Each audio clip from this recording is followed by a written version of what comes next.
Most men imagine the worst thing is coming home to silence. I learned that silence is only dangerous when the people inside the house are waiting for you to ask the wrong question. My name is Warren Trevor, and on the Tuesday that split my life in half, I was not supposed to be home at all. I was supposed to be in Denver, sitting through another corporate conference, pretending to care about strategy panels and lukewarm coffee. But the final session was canceled. My flight was changed, and for once, I thought luck had done me a favor. I bought Cassandra her favorite Thai food on the way back, because after 23 years of marriage, a man learns that love is not always roses and speeches. Sometimes love is remembering extra peanut sauce without being told. The first warning was the driveway. My wife did not drive that gray sedan. I knew that car. It belonged to her younger brother, Martin. Martin was the kind of man who visited only when he wanted sympathy, money, or both. Behind his car was another one, her sister Elaine, white SUV, parked too close to the garage like she had arrived in a hurry and never bothered to correct it. I sat there with the engine still running, holding a bag of food that was growing cold, and felt something inside me tighten. Cassandra had not mentioned visitors. She always mentioned visitors. She would text me about a plumber arriving early, a neighbor dropping by, even a package sitting crooked on the porch. But that day, nothing. When I opened the front door, the house felt wrong before I saw anyone. No television, no music from Cassandra's kitchen radio, no sound of her moving from room to room, talking to herself the way she did when she was annoyed with the recipe. Martin, Elaine, and my mother-in-law, Ruth, were sitting in the living room like mourners who had rehearsed their expressions. They all looked up at me, but none of them looked surprised. That was the first thing I will never forget. I had come home a day early, unannounced, from another state, and nobody gasped, nobody stood too fast, nobody asked why I was there. Ruth only pressed her lips together and said, "Warren, you are home." I dropped the carry-on by the door and asked where Cassandra was. Elaine looked at Martin. Martin looked at the floor. Ruth folded her hands on her lap and said that Cassandra had a medical episode that morning. She said it softly, almost politely, like she was telling me the mail had been delayed. I asked what hospital. Martin said Mercy General, then added that she was stable. Stable. That word almost made me hit him. My wife was in the ICU, fighting for her life, and her own family had been sitting in my living room, waiting, calm enough to rehearse a lie. I do not remember driving to Mercy General. I remember red lights turning green. I remember my hands locked around the steering wheel. I remember calling Cassandra name once, out loud, like she might answer from the passenger seat. By the time I reached the hospital, my shirt was stuck to my back, and the Thai food was still sitting on the floor of my car, untouched, stupidly ordinary, like it belonged to a life I had already lost. A nurse directed me to the ICU desk, where Dr. Beverly Nash was waiting with the controlled expression doctors use when the truth is too heavy to hand over all at once. She asked if I was Cassandra's husband. I said yes. She said Cassandra had arrived confused, weak, dehydrated, and in severe distress. I asked if it was a stroke. Dr. Nash paused just long enough for my stomach to drop. She said the scans did not show what they expected from a sudden stroke. Her blood work showed stress across several organs, and certain markers suggested something that had been building over time. Building. That word did not sound medical to me. It sounded intentional. I asked her if someone had done this to my wife. She did not answer directly. She said they were running a full toxicology panel and that I should prepare myself for difficult possibilities. Then she took me to Cassandra's room. Nothing prepares a man to see the strongest woman he knows reduced to a body under white sheets and wires. Cassandra had once argued a roofing contractor into refunding half our payment because one corner of the gutter leaned wrong. She had once driven through a snowstorm to bring soup to Elaine when Elaine said she felt lonely. She was sharp, stubborn, funny, impossible, and mine. But in that ICU bed, she looked smaller than the pillow beneath her head. Her lips were pale. Her hand was cold. Machines breathed sound into the room because she could not fill it herself. I sat beside her and held her fingers, careful around the tubes. I told her I was there. I told her I was sorry I had not come home sooner. I told her nobody was going to touch her again without going through me first. Her eyelids moved, just barely, but she did not wake up. That tiny movement was enough to break something in me and build something colder in its place. When I stepped back into the hallway, Ruth was already there with Martin and Elaine. Ruth asked what the doctor had told me, not how Cassandra was, not whether she had opened her eyes, what the doctor had told me.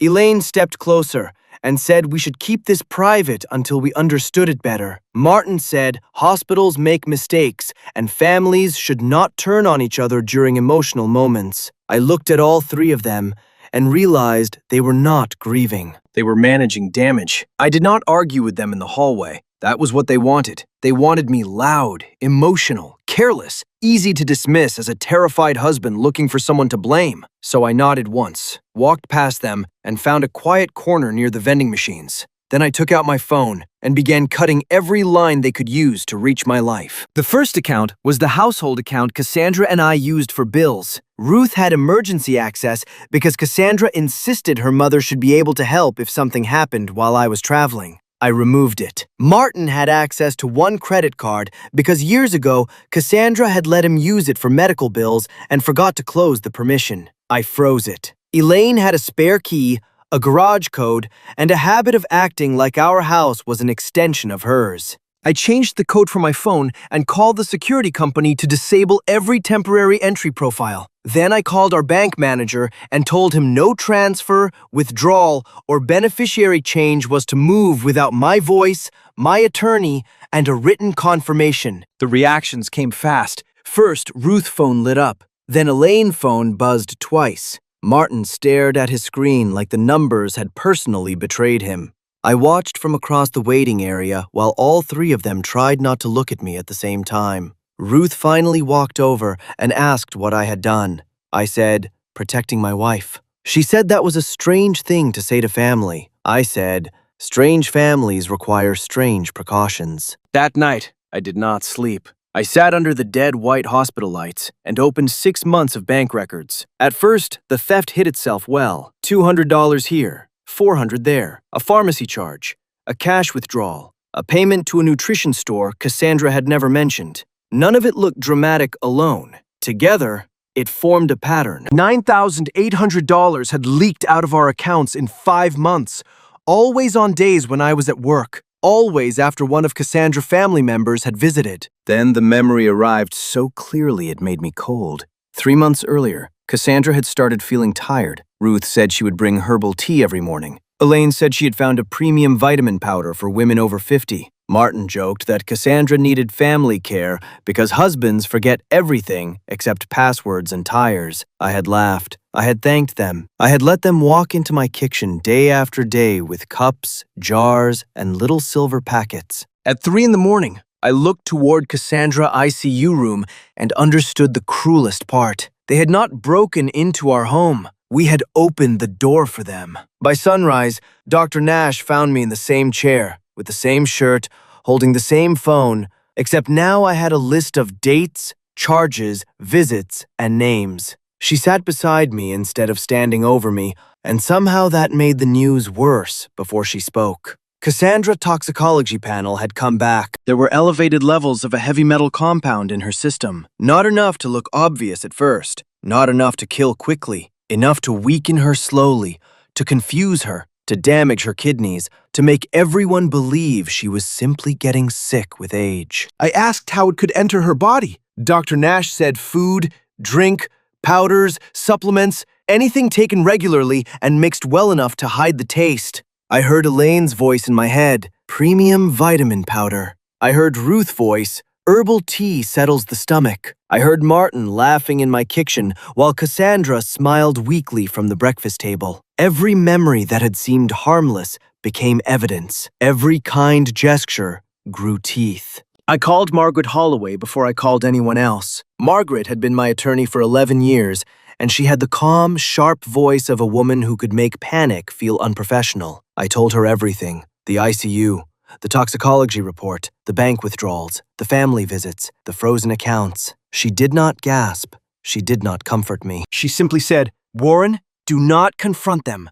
Do not threaten them. Do not touch anything in that house, and do not let them near Cassandra without hospital staff present." Then she asked one question. Did Cassandra recently change anything involving money? That question opened a door I did not know existed. By noon, Margaret called back. 6 weeks earlier, Cassandra had visited an estate office alone. She had begun changing her will, her insurance instructions, and a private trust she had built without telling me. My wife, quietly and stubbornly, had been moving a large portion of her assets away from her family and into a scholarship fund for children whose parents could not afford private tutoring. That was Cassandra. If she saw unfairness, she did not complain for long. She built something against it. The problem was timing. Ruth, Martin, and Elaine had been named in old documents years earlier, when Cassandra still believed blood meant loyalty. The new paperwork would remove them completely.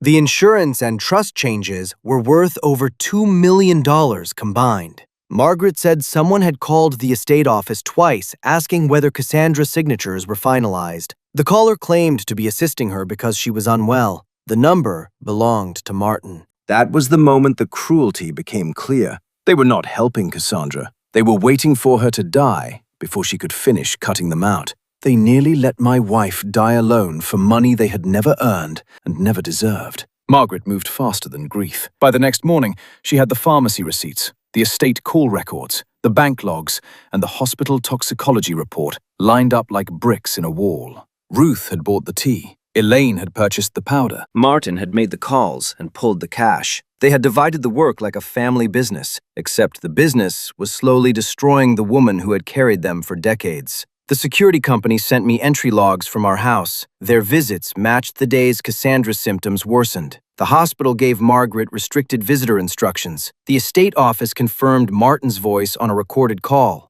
Every piece fit. On the 5th day, Cassandra opened her eyes long enough to recognize me. Her voice was thin, but it was still hers. She asked if they had done it. I did not lie. I said yes. She closed her eyes, and one tear slid sideways into her hair. Then she whispered, "I knew they were angry, Warren. I did not know they were empty." I held her hand and told her the police were coming. She nodded once, not with shock, but with permission. They arrived that afternoon, carrying flowers. Ruth led the performance, face pale, eyes wet, hands wrapped around a vase of white lilies. Elaine kept saying "poor Cassandra" under her breath, like a prayer she had memorized. Martin walked toward me with the tired confidence of a man who still believed family could be used as a shield. He said we needed to talk privately. I said no. He said this had all gone too far. I said the police were downstairs. Elaine stopped breathing for a second. Ruth looked at the flowers, like they had betrayed her too. The officers came up while they were still standing outside Cassandra's room. Margaret arrived behind them with a folder under one arm and a look I would not wish on my worst enemy, though that day I made 3 exceptions. Martin tried to explain. Ruth cried. Elaine said she had only wanted to help. The officers did not argue. They read the charges: attempted murder, conspiracy, financial fraud, and elder exploitation. I watched them walk away in handcuffs past the nurse's station where I had first heard the word building. Cassandra came home 9 weeks later. She was thinner, slower, and more careful with stairs, but she was alive. The trial came after that. The verdict did not bring joy. It brought air. It brought the ability to sleep without listening for footsteps in my own hallway. They lost the money, the reputation, the house Ruth had borrowed against, and the lie that family excuses everything. I came home early because a conference ended badly. That accident saved my wife. So when people tell me timing is luck, I disagree. Sometimes timing is the last door God leaves unlocked. I walked through it, turned on the lights, and watched the truth explode.